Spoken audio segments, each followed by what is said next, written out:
Bien, tuvimos un problema con se cortó el video anterior, pero continuamos en este. Ahora nos corresponde revisar el derecho de usufructo. Ya vimos la propiedad fiduciaria o el fideicomiso.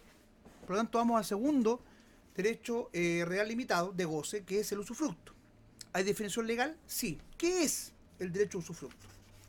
Artículo 764 del Código Civil. ¿Qué es el usufructo?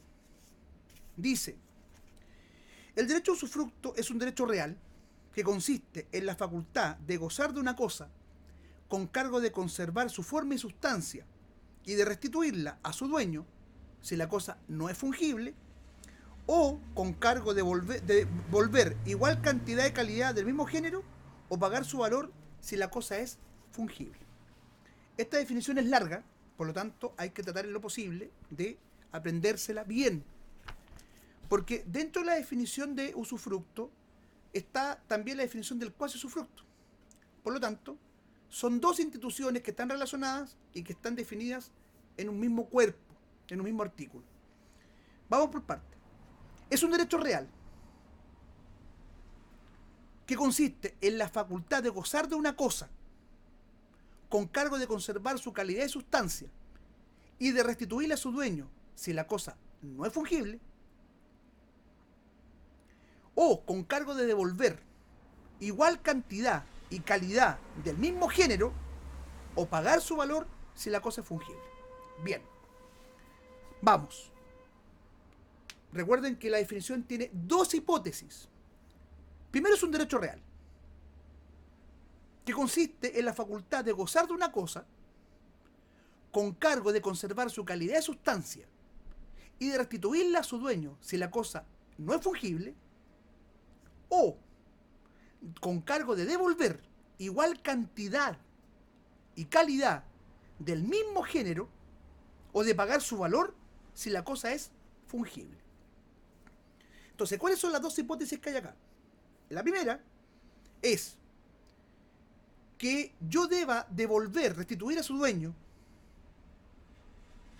la misma cosa que recibí si la cosa no es fungible, conservando su calidad y sustancia, o de devolver igual cantidad y calidad del mismo género, o de pagar el valor si la cosa es fungible. Puede sonar repetitivo, pero tenemos que aprender la definición, así que vamos de nuevo. Artículo 764. El derecho a usufructo es un derecho real que consiste en la facultad de gozar de una cosa con cargo de conservar su calidad y sustancia y de restituir a su dueño si la cosa no es fungible, o de devolver igual cantidad y calidad del mismo género o de pagar su valor si la cosa es fungible. Perfecto. Entonces, vamos con la siguiente pregunta. ¿Cuáles son las características del usufructo? Vamos a volver a repetir la definición en un momento más, porque entendiendo la definición y aprendiéndonos la definición, vamos a entender cómo funciona y cuáles son sus características. Ya definimos. Artículo 764. Propiedad fiduciaria, que lo vimos en el video anterior. 733. Características del usufructo. Es un derecho real, de goce. 2. Es un derecho real principal. Esto es, su ejercicio no depende de un derecho superior. 3. Puede ser mueble o inmueble. Cuarto, el usufructuario es mero tenedor de la cosa, porque tiene cargo de restituirla a su dueño. Es temporal. Hay un plazo de goce. No se transmite y debe recaer en una cosa ajena. Entonces, primera característica, es un derecho real de goce. Un derecho real de goce. Segundo, es un derecho real principal. Tercero, puede ser mueble o inmueble. Cuarto, el usufructuario es un mero tenedor de la cosa. Quinto, existe un plazo, porque es de carácter temporal. No se transmite y recae sobre cosa ajena. Son 8 características. Primero, es un derecho real de goce. Segundo, es un derecho principal. Tercero, puede ser mueble o inmueble. Cuarto, el usufructuario es un mero tenedor de la cosa. Quinto, es de carácter temporal. Sexto, existe un plazo. Séptimo, es intransmisible y recae sobre cosa ajena. Después lo vamos a repasar porque es importante que manejemos las características. Y las características en realidad emanan de la propia definición del artículo 764. ¿Qué cosas son susceptibles de usufructo? Universalidades, especies o cuerpos ciertos, cosas fungibles y no fungibles y derechos personales. Entonces, ¿qué cosas son susceptibles de usufructo? Universalidades, primero, especies o cuerpos ciertos, dos, bienes muebles o inmuebles, porque son cosas fungibles o no fungibles y derechos personales. Repitámoslo nuevamente. Universalidades, especie o cuerpo cierto, cosas fungibles o no fungibles y derechos personales. ¿Cuáles son las personas que intervienen en el usufructo? El constituyente, el nudo propietario y el usufructuario. No se confundan con la propiedad fiduciaria. En el caso de la propiedad fiduciaria tenemos el constituyente, el propietario fiduciario y el fideicomisario. Acá tenemos el constituyente, el nudo propietario y el usufructuario. ¿Quién es el constituyente? Es quien crea el usufructo, sea porque se despoja solo del uso y goce, conservando la nuda propiedad, sea porque enajena o transmite el usufructo a una persona y la nuda propiedad a otra. Entonces, ¿quién es el constituyente? Es aquel que crea el usufructo, sea que se desprende del uso y del goce y conserva la nuda propiedad, que es el dominio apartado del uso y del goce, o sea que enajena o transmite el usufructo, esto es, el uso y el goce a una persona y la nuda propiedad a otra. 2. El nudo propietario tiene la propiedad de la cosa fructuaria. Cosa fructuaria. Tiene la propiedad de la cosa fructuaria, despojada del uso y del goce. Puede ser el mismo constituyente, en cuyo caso conserva la nueva propiedad, o puede ser un tercero a quien se le atribuye. ¿Cuál es la regla general? Que en el mismo constituyente se concentran tanto esa calidad como la calidad de nuevo propietario. Y tercero, el usufructuario, que es el titular del derecho real de usufructo, quien detenta el uso y el goce de la cosa. Entonces, ¿cuántas personas participan en el usufructo? Primero, el constituyente, que es el que crea el derecho de usufructo, sea que se despoje del uso y del goce de la cosa y conserve la nueva propiedad, o sea que enajene o transmite el uso del goce a una persona y la nueva propiedad a otra. Después tenemos el nuevo propietario, que tiene la propiedad de la cosa fructuaria separada del uso del goce, que en ese caso sería el mismo constituyente, que puede ser el mismo constituyente, o un tercero a quien se le atribuye la nueva propiedad. Y el usufructuario, que es aquel que detenta, aquel que es titular del derecho real de usufructo y que tiene el derecho a usar y gozar de la cosa separada de la nueva propiedad. ¿Cuál es el plazo de duración del usufructo? Todo usufructo, por su carácter temporal, se encuentra sujeto a un plazo. El usufructo dura a lo más toda la vida del usufructuario. Si se establece un plazo o condición que esté pendiente a la muerte del usufructuario, estas modalidades no producen efecto alguno, pues con el fallecimiento se extingue el usufructo. Entonces, el usufructo puede ser vitalicio, esto es, que dure toda la vida del usufructuario, o que se establezca una condición. Y si esa condición se encuentra pendiente al momento de la muerte del usufructuario, se extingue el usufructo. ¿Ok? ¿Qué sucede si no se establece un plazo? Dura toda la vida del usufructuario. Ahora, si el establecimiento es en favor de una persona jurídica, no puede durar más allá de 30 años. ¿Cuáles son las fuentes del usufructo? La ley, la voluntad del propietario, una sentencia judicial y la prescripción. Quedémonos hasta ahí. Quedemos hasta esa pregunta para ir recapitulando. Derecho real de usufructo, artículo 764.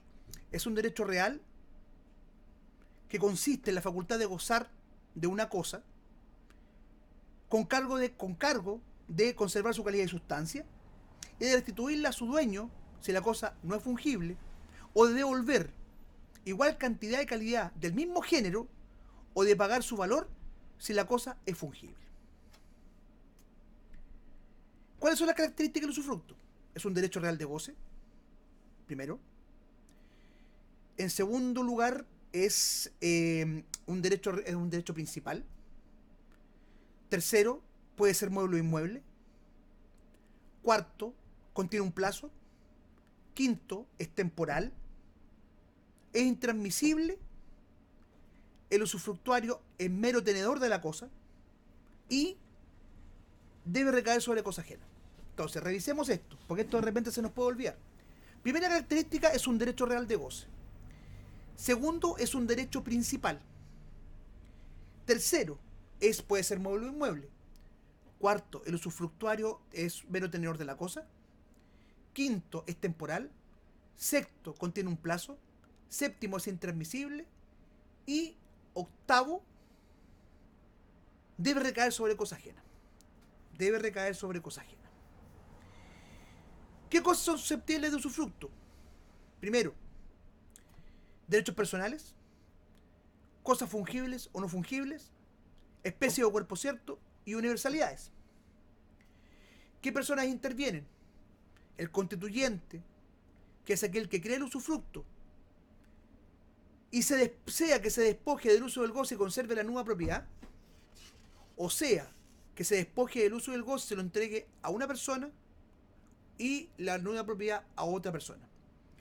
Después tenemos el nuevo propietario, que es aquel que tiene la propiedad de la cosa fructuaria separada del uso del goce, que puede ser el mismo constituyente o puede ser un tercero. Y tercero, el usufructuario, que es aquel que es el titular del derecho de usufructo, esto es, el derecho de usar y gozar de la cosa despojada de la nueva propiedad. ¿Cuánto dura el usufructo? Si no establece un plazo, dura durante toda la vida del usufructuario. Ahora, si se establece una condición y la condición se encuentra pendiente al momento de la muerte del usufructuario, termina el usufructo. Si no se establece plazo, como dijimos, dura toda la vida el usufructuario, pero cuando se constituye como usufructuario una persona jurídica, este plazo no puede ser mayor a 30 años. ¿Cuáles son las fuentes del usufructo? La ley, la prescripción, una sentencia judicial o la voluntad del propietario. ¿Cómo se constituye el usufructo por ley? Cuando estamos en presencia de usufructos legales, aquí encontramos dos casos. Uno, el usufructo legal del padre o de la madre sobre los bienes del hijo no emancipado. Y dos, el usufructo legal del marido como administrador de la sociedad conyugal sobre los bienes de la mujer. Dos, próxima pregunta, ¿cómo se constituye por voluntad del propietario? Se puede constituir el usufructo por testamento o por acto entre vivos. Si se constituye por testamento, el usufructo se somete a las solemnidades del mismo testamento. Si se constituye por acto entre vivos, la formalidad va a depender si recae sobre muebles, caso en el que es consensual, y si recae sobre inmuebles es solemne, porque tiene que constituirse por instrumento público que se inscribe.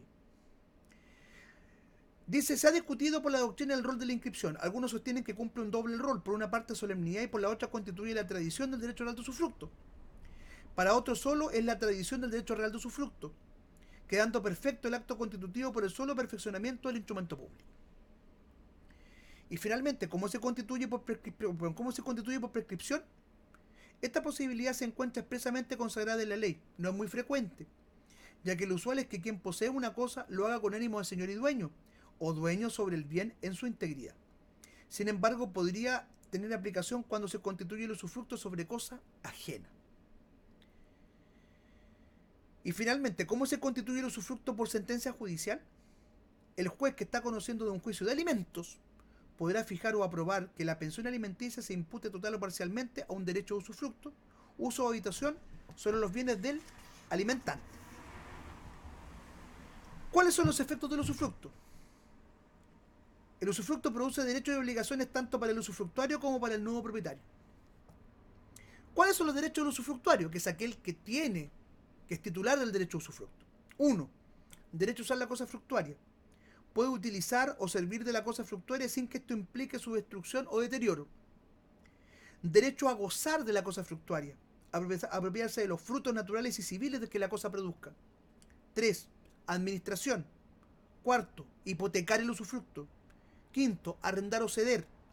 6. Ejecutar las acciones destinadas a proteger su derecho, como la acción reivindicatoria y las acciones posesorias. 7. Derecho a ser indemnizado por los deterioros que se ocasionen a la cosa que recibe en usufructo.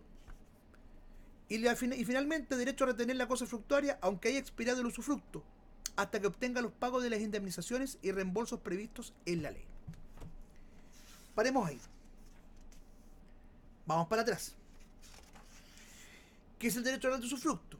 Es un derecho real que consiste en la facultad de gozar de una cosa con cargo de conservar su calidad y sustancia y de restituirla a su dueño si la cosa no es fungible, o de devolver igual calidad y cantidad del mismo género, o de pagar su valor si la cosa es fungible.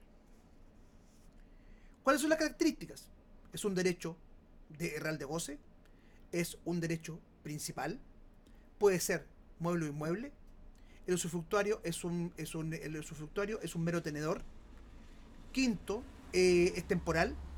Sexto, contiene la existencia de un plazo. Séptimo, recae sobre cosa ajena y es intransmisible. Ahí están.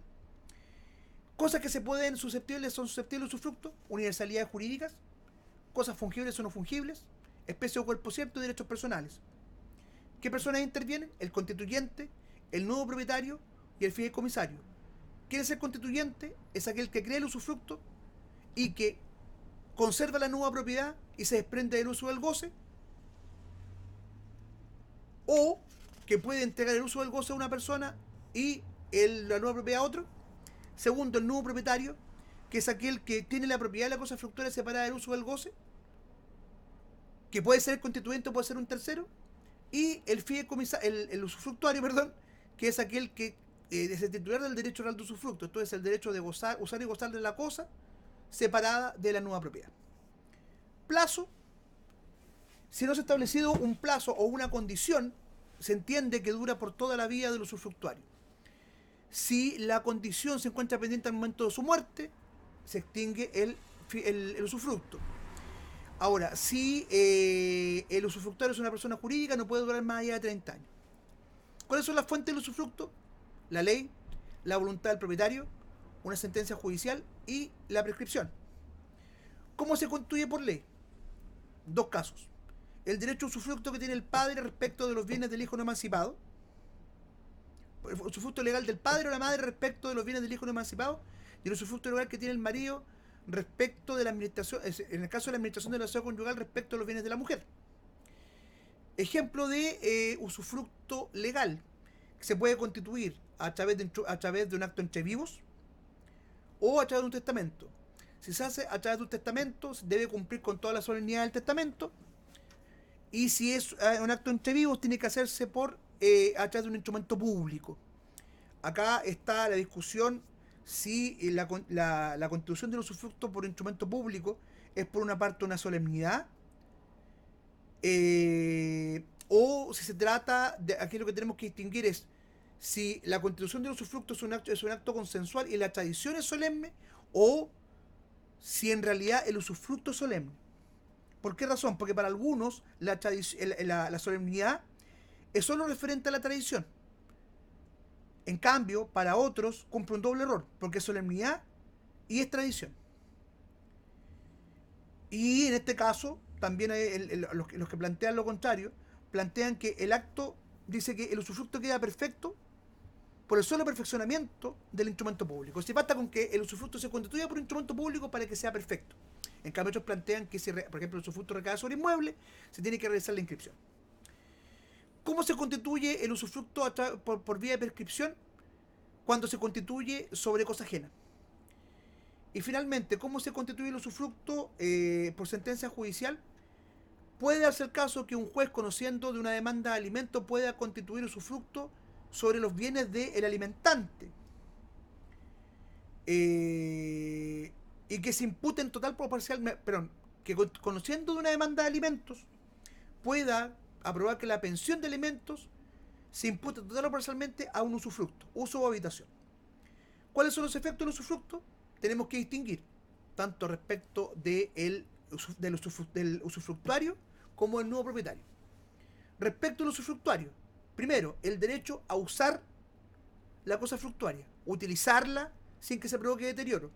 Dos, el derecho a gozar de la cosa fructuaria, es decir, a percibir los frutos naturales o civiles que la cosa produzca. Tres, administrar. Cuarto, enajenar, gravar. Está protegido por la acción reivindicatoria y está protegido por las acciones posesorias. Puede arrendar o ceder. Y tiene derecho a ser indemnizado por los deterioros que se ocasionen en la cosa y también derecho a retener la cosa fructuaria mientras el nuevo propietario mientras no obtenga los pagos de las indemnizaciones o reembolsos previstos por la ley. Ahora nos vamos a ir a cuáles son las obligaciones del usufructuario, que era el titular del derecho a usufructo. Primero, las obligaciones previas al usufructo, las obligaciones al momento de entrar en vigencia del usufructo, las obligaciones cuando está vigente y las obligaciones cuando se extingue. Primero, las obligaciones previas al usufructo. Practicar inventario solemne. No se exige en el caso de los usufructos legales. 2. Constituir caución de conservación y restitución de la cosa en tiempo oportuno. Si no se rinde caución, el usufructuario no podrá entrar en la administración de la cosa, quien corresponderá al propietario, el cual sin embargo deberá dar el valor líquido de los frutos al usufructuario. Esas son las obligaciones previas, esto es, practicar inventario solemne, salvo en el caso de los usufructos legales, y constituir caución de conservación sobre la cosa fructuaria en tiempo oportuno. Obligaciones cuando ya se entra en vigencia, cuando entra en vigencia el usufructo. Respetar los arriendos de la cosa fructuaria, recibir la cosa en el estado en que se encuentra al momento de la delación de su derecho a usufructo. Esos dos. Primero, respetar los arriendos de la cosa fructuaria, es decir, por ejemplo, si el nuevo propietario, por ejemplo, si se ha constituido, por ejemplo, un arriendo sobre la cosa fructuaria, está obligado a respetar. Está obligado a respetar ese arriendo. Y 2, debe recibir la cosa en el estado en que se encuentra. Obligaciones durante la vigencia del usufructo. Mantener la cosa fructuaria, pagar las expensas y las mejoras que se requieren para conservar la cosa, que son las expensas ordinarias de conservación y cultivo. Y las obligaciones una vez extinguido el usufructo, restituir la cosa fructuaria, derecho de dominio sobre la cosa fructuaria, derecho a los frutos pendientes al momento de la restitución y tiene derecho a la indemnización por pérdida o deterioro de la cosa fructuaria. Entonces, ¿cuáles son los derechos del usufructuario? Primero, a usar la cosa, a gozar la cosa, arrendarla, grabarla, cederla, tiene protección a través de la acción reivindicatoria o a través de las acciones posesorias y el derecho a ser indemnizado por los deterioros que la cosa sufra. Y también tiene el derecho a retener la cosa mientras las indemnizaciones no se paguen. ¿Cuáles son las obligaciones? Hay que distinguir si son previas, una vez que ha entrado en vigencia, una vez que se encuentra, una vez que entra en vigencia el usufructo, una vez que durante la vigencia del usufructo y cuando el usufructo se termina o se extingue. Las obligaciones previas al usufructo, constituir, se tiene que practicar inventario solemne. Y 2, debe rendir caución de conservación y de restitución de la cosa en tiempo oportuno. Una vez que el usufructo ha entrado en vigencia, debe respetar los arriendos y debe recibir la cosa en el estado en que se encuentra. Cuando el usufructo está en vigencia ya, debe mantener la cosa fructuaria y debe pagar las expensas y las mejoras. Y cuando el usufructo se extinguió, restituir la cosa fructuaria, derecho de dominio sobre la cosa fructuaria, derecho a los frutos pendientes al momento de la restitución y el derecho a indemnización por pérdida o deterioro de la cosa. Esto lo vamos a volver a repasar porque son hartos. Y ahora nos vamos a los derechos y obligaciones que tiene el nuevo propietario. ¿Cuáles son los derechos del nuevo propietario? Esto es, el dueño de la cosa separada del uso del goce. 1. Derecho al tesoro que se descubra en suelo dado en usufructo. Derecho a pedir anticipadamente el término del usufructo cuando el usufructuario incumple gravemente sus obligaciones o bien por haber causado daños considerables a la cosa fructuaria, y la acción personal de restitución de la cosa fructuaria.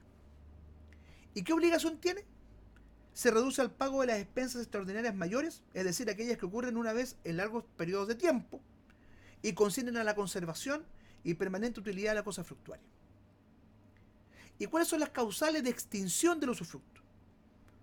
Llegada del día de cumplimiento de la condición establecida, por la muerte del usufructuario, por la resolución del constituyente, por consolidación del usufructo con la nueva propiedad, por renuncia del usufructuario, por destrucción completa de la cosa fructuaria y por sentencia judicial. Vamos a repasar, no, es imposible acordarse de todo, pero vamos a ver los derechos más importantes que tiene el usufructuario, las obligaciones y lo mismo respecto del nuevo propietario, porque ahí es donde puede producirse confusión. ¿Cuáles son los derechos del usufructuario? Esto es el que es el titular del derecho de usufructo, por lo tanto goza y goza de la cosa, ¿no es cierto? Primero, a usar la cosa sin deteriorarla. 2. A gozar de ella, esto es percibir los frutos naturales o civiles. 3. Está protegido por la acción reivindicatoria y las acciones posesorias. 4. Puede gravar o hipotecar la cosa fructuaria. 5. Tiene derecho a administrarla. 6. Puede arrendarla o cederla. 7. Tiene derecho a que se le indemnice los deterioros que la cosa fructuaria, que la cosa fructuaria tenga, y derecho a retener mientras no se enteren las mejoras o las expensas extraordinarias y los pagos de las indemnizaciones. ¿Qué obligaciones tiene? Tenemos que distinguir previo a la entrada en vigencia del usufructo, al momento de la entrada en vigencia, durante la vigencia y una vez que se extingue. Antes de la entrada en vigencia tiene dos obligaciones. Primero, confeccionar inventario solemne de los bienes que recibe, y 2, rendir caución de conservación y restitución de la cosa. Antes de la entrada en vigencia, al momento de la entrada en vigencia, perdón, respetar los arriendos de la cosa fructuaria, y recibir la cosa en el estado en que se encuentra.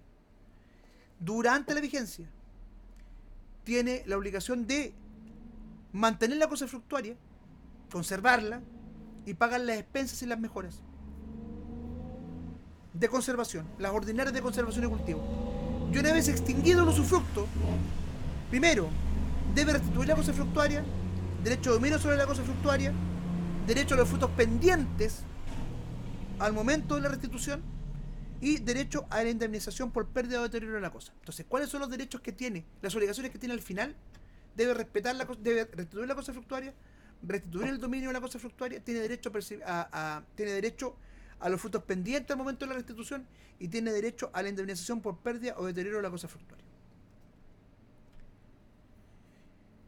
¿Cuáles son los derechos del nuevo propietario? Primero, el primer derecho que tiene es el derecho al tesoro que se descubre en la cosa fructuaria. Segundo, tiene derecho a pedir la restitución anticipada de la cosa fructuaria cuando existe incumplimiento grave por parte de las obligaciones por parte del usufructuario o cuando ha causado daños considerables a la cosa fructuaria. Y la acción personal de restitución. ¿Qué obligación tiene? Pagar las expensas extraordinarias mayores. ¿Y cuáles son las causales de extinción? Primero, cumplimiento del plazo o de la condición. 2, resolución del derecho constituyente. 3, consolidación del constituyente y el usufructuario en una pura persona. Por renuncia del usufructuario, por destrucción completa de la cosa o por sentencia judicial. Entonces, vamos a hacer una recapitulación para ver cómo andamos. Recuerden, lo importante acá es entender los 5 pasos: concepto, características, clasificación o clasificación o requisitos, explicación sistemática y una aplicación práctica. Derecho real de usufructo, artículo 164. Esto es un derecho real que consiste en la facultad para gozar de una cosa con cargo de conservarla en su calidad de sustancia y de restituirla a su dueño si la cosa no es fungible, o de devolver la misma cantidad de calidad del mismo género, o de pagar su valor si la cosa es fungible. Característica del derecho a usufructo. Es un derecho principal, es un derecho real de goce, es un derecho principal, puede ser mueble o inmueble. El usufructuario es un mero tenedor de la cosa fructuaria. Quinto, es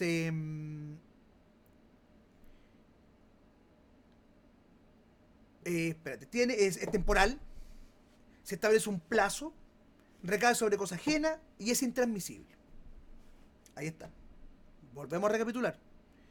Es un derecho real de goce, es un derecho principal, puede ser mueble o inmueble, el usufructuario es un mero tenedor de la cosa fructuaria. Quinto, es temporal. Sexto, se establece un plazo. Séptimo, es intermisible. Y octavo, recae sobre cosa ajena. ¿Qué personas participan? El constituyente, el nuevo propietario y el fideicomisario. El constituyente es el que crea el derecho a usufructo, sea que se despoje del uso del goce y mantenga la nueva propiedad, o sea que entregue el uso del goce a una persona y la nueva propiedad a otra. El nuevo propietario es aquel que conserva la facultad de disposición, pero se desprende del uso del goce. Puede ser el mismo constituyente o puede ser un tercero. Y el usufructuario, que es el titular del derecho para usar y gozar de la cosa. Plazo, se establece un plazo o una condición. Si no se establece ninguna de las dos, se entiende que dura toda la vida del usufructuario. Y si se constituye como usufructuario una persona jurídica, no puede durar más allá de 30 años. ¿Cuáles son las fuentes del usufructo? La ley, la voluntad del dueño, una sentencia judicial y la prescripción. Ejemplo de usufructo legal, hay dos. El derecho a usufructo que tiene el padre o madre respecto de los bienes del hijo no emancipado, y el usufructo legal que tiene el marido que administra la sociedad conyugal respecto de los bienes de la mujer. Ejemplo de usufructo voluntario, o en este caso por voluntad del propietario, puede ser por testamento, debe cumplir la solemnidad del testamento, y por acto entrevido tiene que ser achado un instrumento público. Y si recae sobre inmueble, hay que inscribir el título en el registro conservador de bienes raíces. Después, el caso de usufructo por prescripción, cuando por ejemplo se ha constituido usufructo sobre una cosa ajena. Y en el caso del usufructo judicial, puede hacer caso cuando el juez, a propósito de estar conociendo un juicio de alimentos, puede imputar total o parcialmente una pensión de alimentos a un derecho a usufructo o un derecho de uso, habitación o censo. Efecto del usufructo tenemos que distinguir respecto del usufructuario y respecto del nuevo propietario. Respecto del usufructuario, ¿qué derechos tiene? Primero, el derecho a usar la cosa sin deteriorarla. El derecho a gozar la cosa, a percibir los frutos naturales o civiles. Tercero, el derecho a administrar la cosa fructuaria. Cuarto, el derecho a grabarla o hipotecarla. Quinto, el derecho a arrendarla o cederla. También está protegido por la acción reivindicatoria, por la acción posesoria. Y tiene derecho a ser indemnizado por los deterioros que la cosa tenga. Y también tiene derecho a retener la cosa mientras no se le paguen las indemnizaciones o tampoco se le paguen las expensas mayores. ¿Qué obligación tiene? Tenemos que distinguir previo a la entrada en vigencia, al momento de la entrada en vigencia, durante la entrada en vigencia y al momento de extinguir. Previo a la entrada en vigencia tiene dos obligaciones: confeccionar el inventario solemne y rendir caución de conservación y restitución de la cosa. Al momento de la entrada en vigencia tiene que respetar los arriendos y debe recibir la cosa en el estado que se encuentra. Durante la vigencia de la cosa tiene que conservar la cosa y realizar y pagar las expensas y las mejoras de conservación, como las mejoras o las expensas de cultivo. Y al momento de extinguirse el usufructo, debe restituir la cosa, debe restituir el derecho de dominio, también tiene el derecho a que se le paguen los frutos pendientes y también tiene derecho a la indemnización por pérdida o deterioro. Y respecto del nuevo propietario, ¿qué derechos tiene? Primero, a que se le restituya la cosa. Primero, al derecho al tesoro, al tesoro que se descubra en la cosa fructuaria. Dos, derecho a solicitar la restitución anticipada de la cosa fructuaria cuando el usufructuario ha incumplido gravemente sus obligaciones o ha producido deterioros considerables en la cosa. ¿Y cuál es la gran obligación que tiene? La obligación de pagar las expensas mayores. ¿Cómo se extingue el usufructo? Primero, por el cumplimiento del plazo, el cumplimiento de la condición. Dos, por la muerte del usufructuario. Tercero, por la resolución del derecho al constituyente. Por la reunión de la nueva propiedad con el usufructo, bien digo. Por renuncia del usufructuario. Por sentencia judicial o por destrucción de la cosa fructuaria. Eso es el derecho de usufructo, chiquillos. No es más que eso. Repasar. Finalmente en el próximo video vamos a ver terminar de ver los derechos reales limitados. Vamos a ver el derecho de uso de habitación y el derecho de servidumbre para terminar con la teoría de los bienes. Recuerden, tenemos que ver el video antes de acostarnos. En la mañana lo vemos cuando nos levantamos, tomamos apuntes durante el día, lo volvemos a ver y tratamos de repetir, sin equivocarse, los aspectos más importantes. Como llevamos recién 35 minutos, vamos a estudiar inmediatamente los últimos dos derechos reales limitados, esto es las servidumbres prediales y el derecho de uso y habitación. Entonces vamos a continuar con el derecho de uso y habitación, que es cortito. Dice, ¿cómo se define el derecho de uso o habitación? Artículo 811. Artículo 811. Dice lo siguiente. El derecho de uso es un derecho real que consiste generalmente en la facultad de gozar de una cosa limitada. El derecho de uso es un derecho real que consiste generalmente en la facultad de gozar de una parte limitada de la utilidad y producto de una cosa. Si se refiere a una casa y la utilidad de morar en ella, se llama derecho de habitación. Entonces, el derecho de uso y habitación está definido en el artículo 811 y dice que es un derecho real que consiste generalmente en la facultad de gozar de una parte limitada de las utilidades y productos de una cosa. Y si la cosa si se refiere a una casa y la utilidad es morar en ella, se le llama derecho de habitación.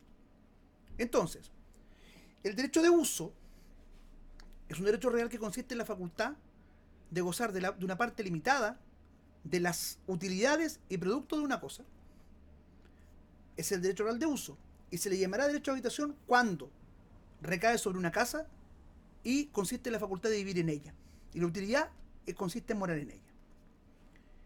Repitamos, 811, el derecho de uso es un derecho real que consiste en la facultad de gozar de una parte limitada de las utilidades y productos de una cosa, y se recae sobre una casa, se refiere a una casa, y la utilidad de morar en ella se le llama habitación.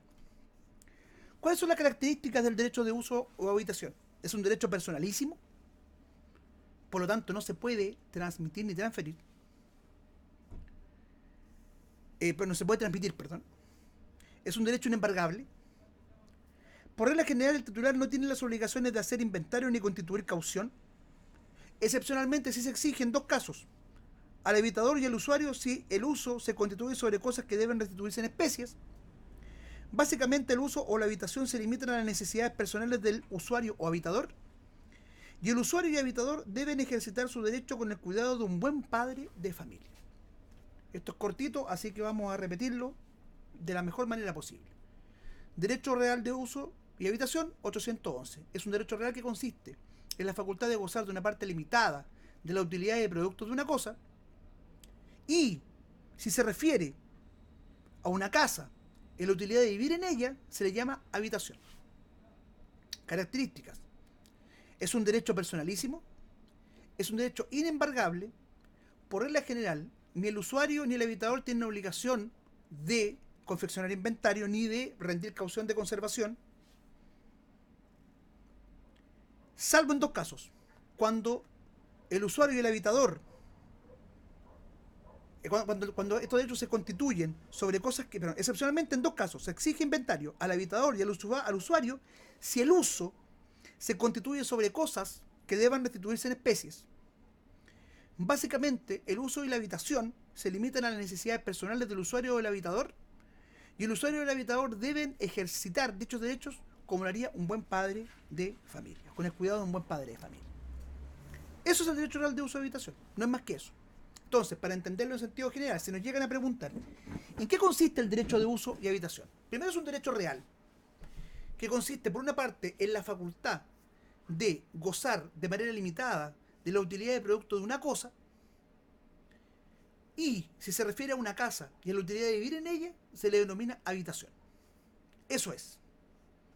Por lo tanto, estamos significando el gozar de una parte limitada de los productos de utilidad de una cosa en particular. Por ejemplo, imaginémonos un auto y si se refiere a una casa, a un bien raíz, y la utilidad es vivir en ella, se le llama habitación. ¿Qué características tiene? Es un derecho personalísimo, es un derecho inembargable. Tercero, por regla general, no se debe rendir inventario ni caución, salvo cuando el derecho de uso de habitación recae sobre una cosa que debe ser restituida en especies. Se refiere, por regla general, al derecho a las necesidades personales del usuario y del habitador. Y el usuario y el habitador deben ejercitar su derecho con el cuidado de un buen padre de familia. Y finalmente nos vamos a las servidumbres. ¿Está definida? Sí. Artículo 820. Recuerden. Propiedad fiduciaria 733. Usufructo 764. Uso de habitación 811. Y servidumbre 820. ¿Qué dice el artículo 820? Dice lo siguiente. Servidumbre predial o simplemente servidumbre es un gravamen impuesto sobre un predio en utilidad de un predio de distinto dueño. Servidumbre predial o simplemente servidumbre es un gravamen impuesto a un predio, sobre un predio, en utilidad de otro predio de distinto dueño. Repitamos.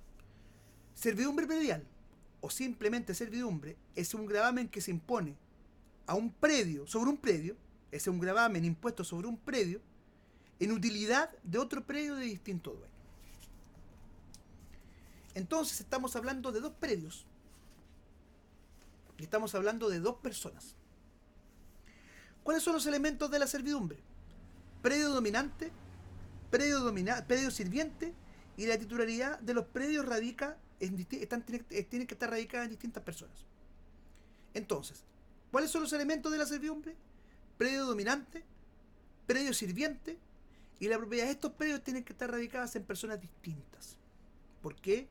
Porque el artículo 820 define la servidumbre predial o la simple servidumbre como el gravamen que se impone sobre un predio en utilidad de otro predio de distinto dueño. Elementos: predio dominante, predio sirviente, y la propiedad de ambos predios tiene que estar radicada en personas distintas. ¿Cuáles son las características? Es un gravamen real, es un derecho inmueble, es un derecho accesorio e inseparable del predio, es perpetuo e indivisible. Entonces, es un derecho real, eso es un gravamen real,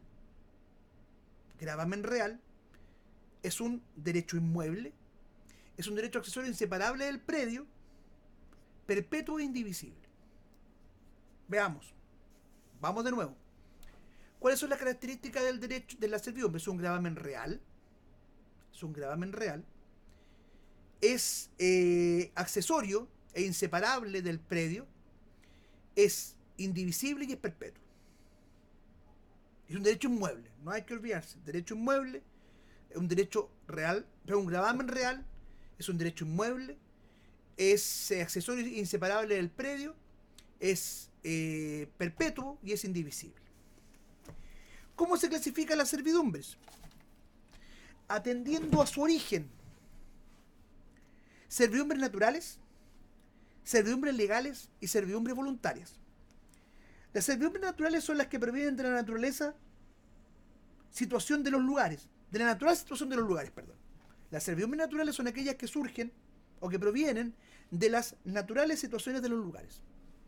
Servidumbres legales son las que son impuestas por la ley, y las servidumbres voluntarias son las que son constituidas por un hecho del hombre. Según su origen. Entonces, servidumbres naturales, que son aquellas que provienen de la natural situación de los lugares, servidumbres legales, que son las constituidas por la ley, y servidumbres voluntarias, que son las que son constituidas por un hecho del hombre. Según su objeto, servidumbres positivas y negativas. Serán positivas, son positivas, las servidumbres positivas solo imponen al dueño del predio sirviente la obligación de dejar hacer. En cambio, las servidumbres negativas imponen al dueño del predio sirviente la prohibición de hacer algo, de que de no existir la servidumbre sería lícito hacer. Servidumbre positiva impone al dueño del predio sirviente la obligación de hacer algo. En cambio, las servidumbres negativas son aquellas que imponen al dueño del predio sirviente la prohibición de hacer algo que de no existir la servidumbre sería lícito hacer. Y según la naturaleza, tenemos aparentes, inaparentes, continuas y discontinuas. Las servidumbres aparentes, según su naturaleza, es la que está continuamente a la vista, como la de tránsito. Las inaparentes son las que no se conocen por una señal exterior. Las continuas son aquellas que se ejercen o se pueden ejercer continuamente, sin necesidad de un hecho actual del hombre. Y las discontinuas son las que se ejercen a intervalos más o menos largos de tiempo y supone un hecho actual del hombre. Entonces, vamos a definir. Servidumbre predial o simple servidumbre es el gravamen que se impone a un predio en utilidad de otro predio de distinto dueño. Repitamos, 820. La servidumbre predial o simple servidumbre es un gravamen impuesto a sobre un predio en utilidad de otro predio distinto del dueño. 820, vamos a revisar. Acá hay un error en el libro. Hay un error. Porque el código dice, servidumbre predial o simple servidumbre es el gravamen que es impuesto sobre un predio en utilidad de otro predio de distinto dueño. De distinto dueño. ¿Por qué? Porque los elementos propios de la servidumbre son un predio dominante. Dejemos que pase el camión. No, mentira. Primero, un predio dominante. Segundo, un predio sirviente. Y tercero, que ambos predios sean de propiedad de personas distintas. Bien, características. Es un gravamen real. Es un derecho inmueble. Es un derecho accesorio inseparable del predio. Es perpetuo y es indivisible. ¿Cómo se clasifican? Atendiendo a su origen, tenemos servidumbres de la naturaleza, que son aquellas que prevén naturalmente la situación de los lugares, servidumbres legales que son establecidas por la ley, y servidumbres voluntarias que son establecidas por un hecho del hombre, constituidas por un hecho del hombre. Atendiendo a su naturaleza, a su objeto, tenemos servidumbres positivas y negativas. Las servidumbres positivas son aquellas que imponen al dueño del predio sirviente la obligación de hacer algo. Y las negativas son aquellas que imponen al dueño del predio sirviente la obligación de no hacer algo que en circunstancias normales, es decir, si no existiera la servidumbre sería lícito hacer. Y en cuanto a su naturaleza, tenemos servidumbres aparentes, inaparentes, continuos y discontinuos. Las servidumbres aparentes son aquellas que pueden ser percibidas por la vista, que están continuamente a la vista, como por ejemplo los caminos. Las servidumbres inaparentes son aquellas que no se conocen por una señal externa. Después tenemos las servidumbres continuas y discontinuas, dependiendo si se pueden ejercer continuamente o a través de intervalos largos de tiempo. Y suponen un hecho actual del hombre en el caso de las discontinuas. Y en el caso de las continuas no requieren de un hecho del hombre. ¿Qué tipo de servidumbre existen? Servidumbre de paso, de demarcación, cerramiento, tránsito, medianería, acueducto, luz y vista. Vamos a ver. Porque acá se hace un poco más difícil. ¿Cuáles son los tipos de servidumbre que existen? Demarcación, cerramiento, tránsito, acueducto, medianería, acueducto, luz y vista. Veamos, demarcación, cerramiento, tránsito, medianería, acueducto, luz o eléctrica y de vista. Demarcación, cerramiento, medianería, tránsito, Acueducto, luz y vista. De nuevo, tenemos que aprendernos bien. Servidumbre de demarcación, cerramiento, medianería, tránsito, acueducto, luz y vista. Vamos, vamos que se puede. Después vamos a repasar todo esto de nuevo. Les pido disculpas porque tengo los ojos completamente secos después de tanto leer. ¿En qué consiste la servidumbre de demarcación? Es aquella que tiene por objeto fijar la línea divisoria que separa dos predios colindantes de distinto dueño, señalándola por medio de signos materiales. En estricto rigor no constituye servidumbre y es imprescriptible.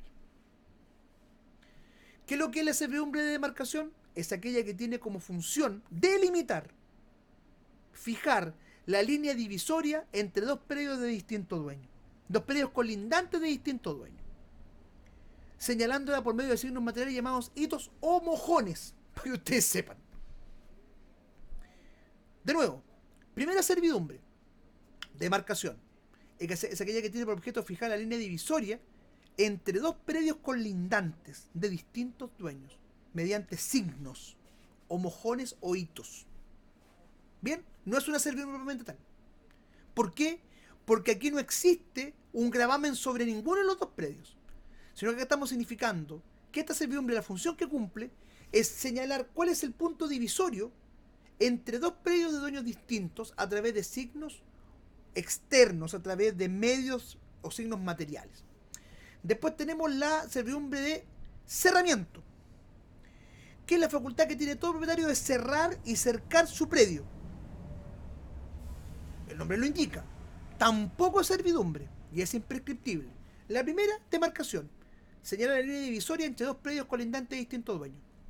Segunda, cerramiento, es la facultad que tiene el propietario de un predio para poder demarcar su extensión y cercar su predio. Cerrar y cercar. Cerrar y cercar. Yo marco los límites completos. En cambio, la servidumbre de demarcación solamente establece una línea divisoria entre dos predios distintos. En el caso de la servidumbre de cerramiento, la función que tiene es cerrar y cercar el predio, la extensión completa. Por ejemplo, imaginémonos que estamos en un loteo. Hay dos predios, parcela 11 y parcela 12. La servidumbre de demarcación es la frontera que separa a esas dos parcelas, una línea recta. Esa es la servidumbre de demarcación. ¿Por qué? Porque marca el punto en que ambos predios se dividen, porque son predios colindantes de distintos dueños. En cambio, la servidumbre de cerramiento abarca cada una de las parcelas, cerrarlas completamente. ¿Para qué? Para delimitar el espacio de propiedad de ese predio. ¿Cuál es la extensión que abarca ese predio? Después tenemos la servidumbre de tránsito, que esto sí que es una servidumbre. Es la servidumbre que tiene derecho a imponer un predio cuando está desprovisto de toda comunicación con un camino público. Esta es una verdadera servidumbre, pues hay un predio dominante, que es el que está desprovisto de toda comunicación con un camino público. El predio sirviente, que es aquel por donde va a atravesar el camino para llegar al camino público, que es el predio sirviente, y el gravamen, que es dejar pasar vehículos, animales del predio dominante. Entonces, ¿en qué consiste la servidumbre de tránsito? Hay dos predios que son colindantes, pero uno de ellos tiene plena comunicación con un camino público. En cambio, el otro predio, que es el predio dominante, no tiene ninguna comunicación con el camino público. Por lo tanto, ¿en qué consiste la servidumbre? En que el dueño del predio sirviente va a tener que dejar una franja de tierra, un camino interior que le va a permitir a los animales, a los vehículos y al dueño del predio dominante poder llegar al camino público. Eso es. Aquí estamos hablando de una servidumbre. ¿Por qué? Porque hay un predio dominante, que es aquel que no tiene acceso a ninguna comunicación al camino público. Está el dueño del predio dominante, que es aquel que tiene acceso al camino público. Y el gravamen, que es dejar pasar a los animales, los vehículos y a habitantes del predio dominante. ¿Qué características presenta la servidumbre de tránsito? Es positiva. ¿Por qué? Porque el dueño del predio sirviente tiene que hacer algo. Esto es dejar pasar. Es discontinua. Porque para ejercerla se requiere un hecho actual del hombre. Dijimos que la servidumbre discontinua es la que se ejerce en intervalos más o menos largos de tiempo y supone un hecho actual del hombre. Jamás podrá adquirirse por la prescripción ni por la destinación del padre de familia. Solo puede constituirse por medio de un título.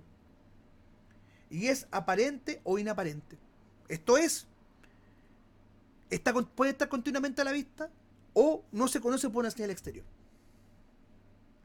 Entonces, ¿qué características tiene la servidumbre de tránsito? Es positiva, porque el dueño del predio dominante tiene que hacer algo, esto es, dejar transitar, y es discontinua. ¿Por qué? Porque requiere un hecho del hombre, actual del hombre, y puede ser aparente o inaparente. ¿Qué condiciones deben acreditarse para poder establecer esta servidumbre? Son tres. Que el predio que trata de imponer la servidumbre está desprovisto de toda comunicación con el camino público. Que esta comunicación sea indispensable para el uso y beneficio del predio y que se indemnice previamente al propietario del predio sirviente. ¿Ok? ¿Y cómo se extinguen las servidumbres? Resolución del derecho del que las ha constituido, resolución del derecho del que las ha constituido, del que ha constituido la servidumbre. 2. Llegada del día o de la condición si se ha establecido una de estas modalidades, por la confusión de ambos predios en manos de un mismo dueño, por la renuncia del dueño del predio dominante y por haberse dejado de gozar durante 3 años. Entonces, ¿cuáles son las causales de extinción de las servidumbres? Resolución del derecho del que las constituyó. Segundo, cumplimiento, la llegada del día o cumplimiento del plazo, si se ha establecido una de estas modalidades. Tercero, por renuncia del dueño del predio dominante, por confusión de ambos predios en un mismo dueño, o por haberse dejado de gozar durante más de 3 años. Recapitulamos. 820, servidumbre. 811, uso de habitación. 764, usufructo. Vamos a revisar. Bien. 733, propiedad fiduciaria. Perfecto. Vámonos al derecho de uso de habitación. 811. El derecho de uso de habitación, el derecho de uso es un derecho real que consiste en la facultad para poder gozar de manera limitada de las utilidades o productos de una cosa. Y si se refiere a una casa y a la utilidad de vivir en ella, se le denomina habitación. Características. Es un derecho personalísimo, es un derecho inembargable. No existe obligación de confeccionar inventario ni rendir caución, salvo cuando se refiera a cosas a cosas que se deben restituir en especie. Y otra cosa también, que el derecho de uso de habitación se refiere principalmente al ejercicio de derechos personales, se limitan solamente a las necesidades del usuario y del habitador, y también que el usuario y el habitador deben ejercer el derecho con el cuidado de un buen padre de familia. Y después vimos las servidumbres. Artículo 820. Las servidumbres prediales o simplemente servidumbres es el gravamen que se impone a un predio en utilidad de otro predio de distinto dueño. Requisitos o elementos de la servidumbre: un predio sirviente, un predio dominante, un predio sirviente, y que la propiedad de ambos predios esté en manos de dueños distintos. Características: es un gravamen real, es un derecho inmueble, es accesorio y está indefectiblemente unido a un predio, no se puede separar, es inseparable del predio, es un derecho perpetuo y es indivisible. ¿Cómo se clasifica la servidumbre? Teniendo su origen, tenemos servidumbres naturales, que son aquellas que provienen naturalmente de la situación de un lugar. Dos, las servidumbres legales, que son aquellas constituidas por la ley. Y tercero, las servidumbres las servidumbres voluntarias, que son aquellas que se constituyen por un hecho del hombre. Atendiendo al objeto, tenemos servidumbres positivas o negativas. Las servidumbres positivas son aquellas que consisten en hacer algo por parte del predio sirviente, y las servidumbres negativas son aquellas que imponen al predio sirviente la obligación de no hacer algo, la prohibición de hacer algo, que es de no existir la servidumbre sería lícito hacer. Y atendiendo a la naturaleza, tenemos servidumbres aparentes, inaparentes, continuas y discontinuas. Las aparentes son aquellas que se pueden percibir por la sola vista. Las inaparentes son aquellas que no tienen signos externos. Las continuas son aquellas que se pueden percibir, ejecutar continuamente, como la servidumbre de tránsito, por ejemplo, perdón, sin necesidad de un hecho del hombre, y las discontinuas son aquellas que se ejercen durante un periodo largo de tiempo sin la necesidad de la intervención del hombre. No, bueno, suponen un hecho del hombre. Las continuas no suponen un hecho del hombre, las discontinuas sí. Es importante esa diferencia. ¿Qué tipo de servidumbres tenemos? Legales existen. La servidumbre de demarcación, cerramiento, medianería, tránsito, acueducto, luz y vista. ¿En qué consiste la servidumbre de demarcación? Consiste en aquella que tiene por objeto fijar la línea divisoria entre dos predios colindantes de distinto dueño a través de hitos o señales externas. No es una servidumbre propiamente tal y es imprescriptible. Segundo, la servidumbre de cerramiento es aquella que tiene por objeto cerrar y cercar el predio. Tampoco es una servidumbre y también es imprescriptible. Después tenemos la servidumbre de tránsito, que es aquella que tiene por objeto permitir al dueño del predio dominante acceder a un camino público cuando está absoluto y completamente incomunicado de él, y ese derecho o ese uso es indispensable para el cultivo y beneficio de dicho predio. Por lo tanto, los elementos de la servidumbre de tránsito son tres. Primero, ¿qué característica tiene? Primero, que hay un predio dominante que carece de toda comunicación con un camino público, y dicha comunicación es fundamental para poder cultivar y para poder beneficiarse y para poder usar ese predio. Dos, un predio sirviente que tiene acceso directo al camino público. Y tercero, el gravamen de dejar pasar por dicho predio los vehículos, los animales del predio dominante. ¿Qué condiciones tienen que acreditarse? La más importante, en comunicación absoluta con el camino público, y que esta comunicación sea indispensable. ¿Cómo se extingue la servidumbre? Primero, por la llegada del día y cumplimiento del plazo de la condición si se estableció. Segundo, por la resolución del derecho la resolución del derecho de quien ha constituido la servidumbre. Tercero, por cuando el predio sirviente y el predio dominante pasan a ser de propiedad de una pura persona. Cuarto, por renuncia del dueño del predio dominante y por haberse dejado de gozar por más de 3 años. Y eso ha sido todo. Fue una sesión larga porque tenemos que sumarle también la primera patita, ¿no?, sobre la propiedad fiduciaria. Con esto terminamos la teoría de los bienes. Mañana, en la próxima sesión, vamos a hacer un repaso general de la teoría de los bienes en pizarrón, para ir viendo las cosas que se nos van olvidando. Y en la sesión que sigue vamos a comenzar con la teoría de las obligaciones. La teoría de los bienes, les digo al tiro, abarca la siguiente cantidad de cuestionarios.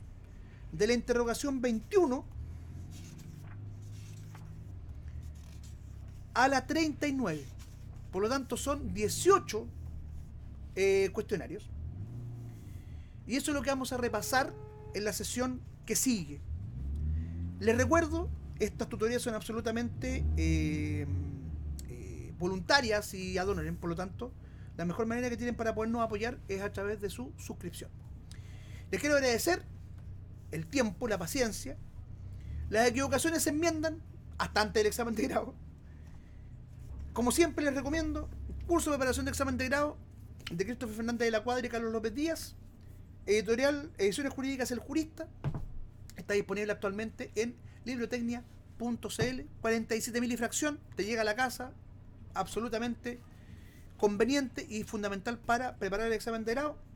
Y recuerden, en la próxima sesión vamos a hacer un repaso general, va a ser un video largo, de teoría de los bienes, para comenzar la teoría de las obligaciones, la teoría general de las obligaciones, que es un tema muy importante y que yo creo que finalmente es el tema más importante para el examen de grado, porque retomamos ya en aplicación práctica la teoría del acto jurídico, para después seguir con la teoría de los contratos en particular.